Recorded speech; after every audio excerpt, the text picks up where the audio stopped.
I'm about to leave my Airbnb, which is a great thing to have. Again, to you guys who drive and like to rent cars when you travel, you certainly also appreciate having a parking spot, and even more so if it's indoors, like in this case, and even better if it's inside the place where you're living, which is this case as well. Right, so now I'm heading to an interview that I have with the governor, El Salvador. He has been very polite to grant us an interview, and it's going to be very brief, I suppose. So that is great for us, for our podcast.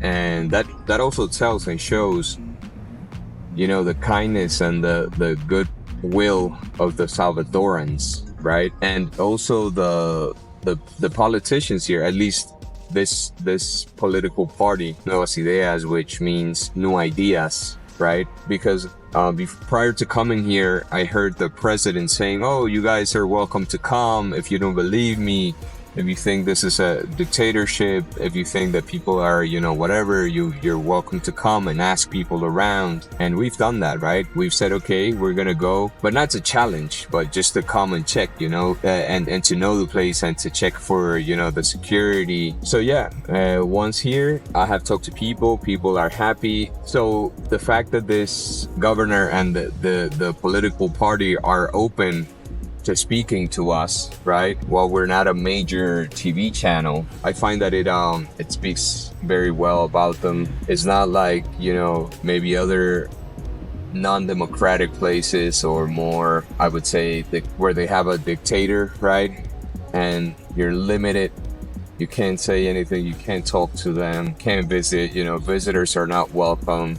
You can't be recording, footage of the place. They're not gonna grant you interviews and things like that. So I'm very happy again. I've been here for a week now. It's been great. I mean, I miss home, but I don't miss home because I'm here. I miss home because, I got my family there and I got things to do. Like, my life is there. That's why I miss it, right? But I wish that I could make this stay here longer. I wish I could stay, sacrifice a bit of my time with my family and back at home to stay here for another week, but I can't, because I'm gonna be studying, right? I'm gonna be studying, and I got a course that I gotta take when I get back, so that's why I can't. And I already paid for the course, so I'm not gonna lose that and waste it. But the good thing about returning home now is that I can always come back, right? So it's good to leave things pending so that there's a great reason to come back, but I like to do as much as I can all the time. I'm not sure if it's good or bad to be like that, but I like to get as much as I can done, right? Because I don't know when I'm gonna come back, or if I don't have the opportunity to come back, or if it takes a long time to come back, right? So yeah, here I'm approaching the Cuscatlan Stadium. Sorry when I'm a little slow like that, because I'm driving, and as you can see, you will be able to see that in the video. You're gonna see the traffic, so I gotta keep my eyes on all the mirrors in front of me, behind me. So yeah, would I recommend coming to El Salvador? Yes, myself, coming from Europe. What's my experience? It's been great.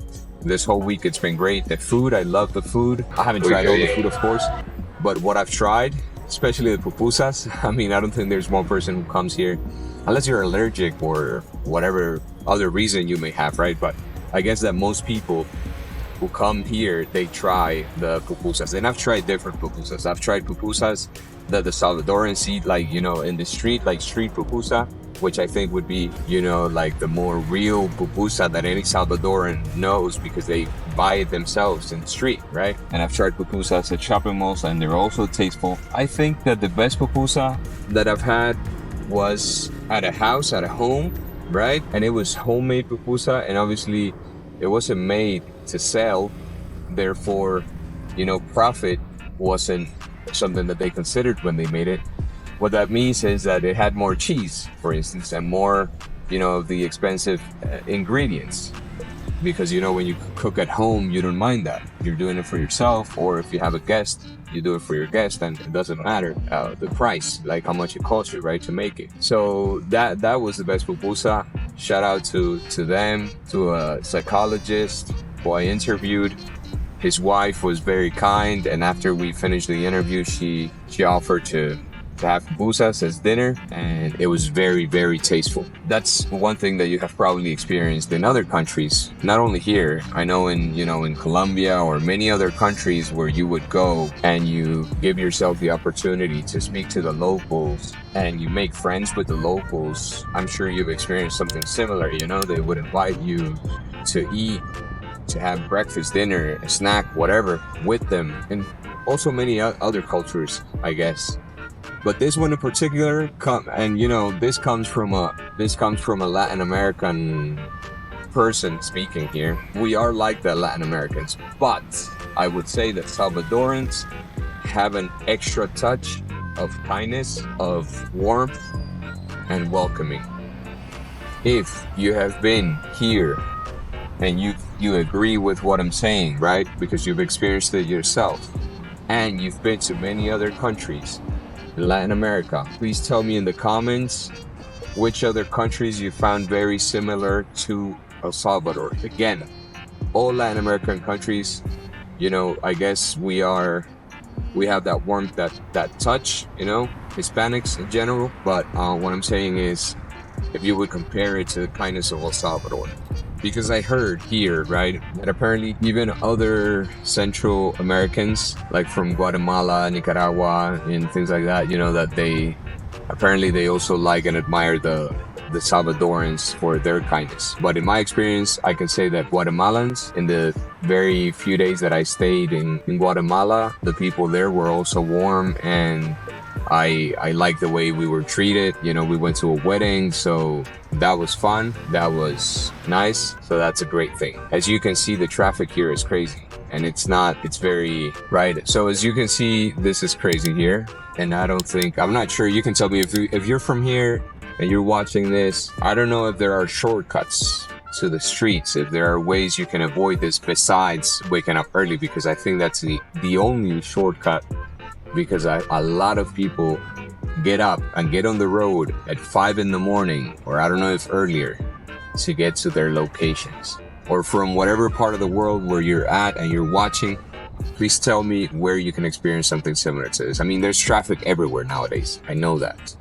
I'm just saying, how can it take twice or 3 times, the time to get to a place that is not so far in distance, but due to traffic, you spend a lot of time, like this, just sitting, waiting, driving like we're driving now. It says I'm 10 minutes away due to it's marked in red, this red area where we're at now, and then we're almost there. So my meeting is at 9 o'clock, but I'm gonna get there at 8:30. I wanted to be cautious due to the traffic, and have enough time to handle any circumstance that may appear, because this interview that I have today is very important. So that's what I would say.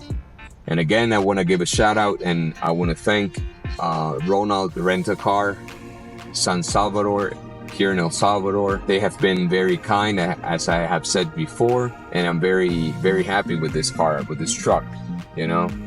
I still haven't been to the beach at the time of recording this particular video, but I will be going to the beach area to show you guys, and I will be doing that with this car.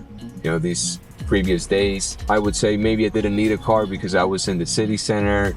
I was just going back and forth. But now that I'm gonna move a little outside San Salvador, then a car is gonna be very, very handy. So I'm glad that I was able to rent this car through Ronald Rent-A-Car. Shout out to them, and don't forget to check them out.